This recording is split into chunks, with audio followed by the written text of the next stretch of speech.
ఇక తెలంగాణలో బడిగంట మోగింది. 40 రోజుల వేసవి సెలవుల తర్వాత స్కూల్స్ తిరిగి ప్రారంభమయ్యాయి. దీంతో ఫస్ట్ డే స్కూల్కు ఉత్సాహంగా వస్తున్నారు చిన్నారులు. స్కూల్స్లో మౌలిక సదుపాయాలు కల్పించాలని ఇప్పటికే ప్రభుత్వం ఆదేశించింది. గవర్నమెంట్ స్కూల్స్కు ఇప్పటికే పుస్తకాలు, డ్రెస్లు, బ్యాగ్స్ చేరుకున్నాయి.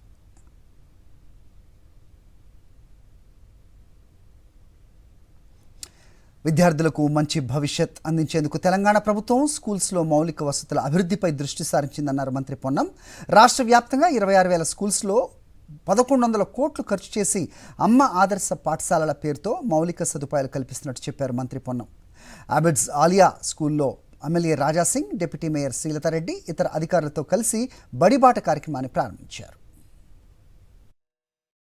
తెలంగాణ వ్యాప్తంగా ఉన్నటువంటి 26,000 పైన స్కూళ్ళల్లో, ప్రభుత్వ పాఠశాలలలో 1,100 కోట్ల రూపాయలు పెట్టి 26,000 స్కూల్స్ మే 1,100 కోట్ల రూపాయలతో అమ్మ ఆదర్శ పాఠశాల పేరు మీద ఆయా పాఠశాలలో ఉన్నటువంటి మౌలిక సదుపాయాలకు సంబంధించినటువంటి టాయిలెట్స్ కావచ్చు, ఫర్నిచర్ రిపేర్ కావచ్చు, ఎలక్ట్రికల్ వర్క్ కావచ్చు, డ్రింకింగ్ వాటర్ ఇష్యూ కావచ్చు, మొత్తం బిల్డింగ్స్ అన్నీ 26,000 పాఠశాలలకు కలరింగ్తో పాటుగా అకాడమిక్ ఇయర్ స్టార్ట్ అయ్యే లోపల స్కూల్స్ అన్నీ కూడా ప్రభుత్వ పాఠశాలలో చదువుకోవాలనే విధంగా మనస్తత్వం ఉండే విధంగా వాటిని తీర్చిదిద్దే ప్రయత్నం చేయడం జరిగింది.